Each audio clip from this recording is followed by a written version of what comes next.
Spencer Lazara at Muay Thai Academy in North Hollywood with Tyron Woodley. Scheduled to fight Andre Galvao at Strikeforce October 9th. Diaz versus Noons 2. You just got some pad work in here with Ed Bilbasoo. How you feeling about that? Feeling awesome, man. Showing me some very explosive stuff, functional, things that I can definitely use and add it to a part of my game. So I'm just blessed of being able to, be introduced to him, and, we get to work together. I think we had good chemistry. We worked well. I learned quick from him. So, I'm just glad to get a chance to work with him. So what are your plans for this fight? Obviously, it's a big fight in your career, stepping up here to the main stage of Strikeforce. How do you feel about the matchup with Galvao, and how do you see the fight going? Man, I think it's a good matchup. I think, he's a really good grappler. I'm a really good wrestler.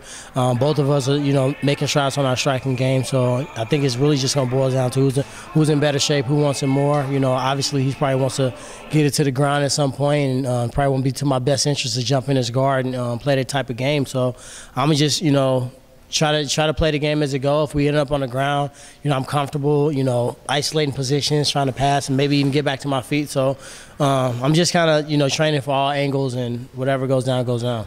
So is it safe to say then probably you're looking doing the Muay Thai here, maybe use your wrestling to keep the fight standing and try to get the knockout? Knockout would be awesome. I think, guys in Strikeforce and the fans, I think, after my last fight, I really didn't put everything out on the line. And I think for them, it was a huge investment. Everybody started, pushing me forward. And I think for the fans and, for the organization, they deserve to see what I can do. And that's what I'm going to do this time. Your last fight was against Nathan Coy. And it seems like in that fight, you were dominating round one especially. Seemed like a little bit of, cardio issues. Maybe you went a little too hard of a pace, and it seemed like at the end you were put on your back once. I don't know if it was really the cardio issue. I think I just, I had a lot on my plate, and I did a lot of cleaning of my plate this time. I was doing a lot of my managing stuff. I was doing a lot of my sponsor stuff. I did 40-something interviews within 3 days of the fight. I had some family issues. So I think for me, I was out there, and I felt like he came forward, and I hit him with a good right.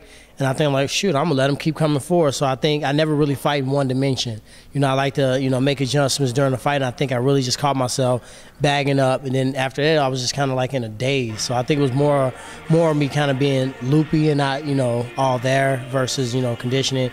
I probably could have been in better shape, and I'm making gains. Every fight I want to be in better shape the next fight. But, yeah, when he took me down, I was like, I was laying there, and I was really just having like a mental conversation, like, why am I down here? Why did I let him take me down? And I was like, oh, I got to get up, So, I'm just glad to learn from a victory versus learn from a defeat. So, I ain't gonna wait till I get cracked upside the head or take a close loss like he did, to start making investments for the future. Okay. And do you have any sponsors you wanted to shout out? Yeah, I want to thank all my sponsors.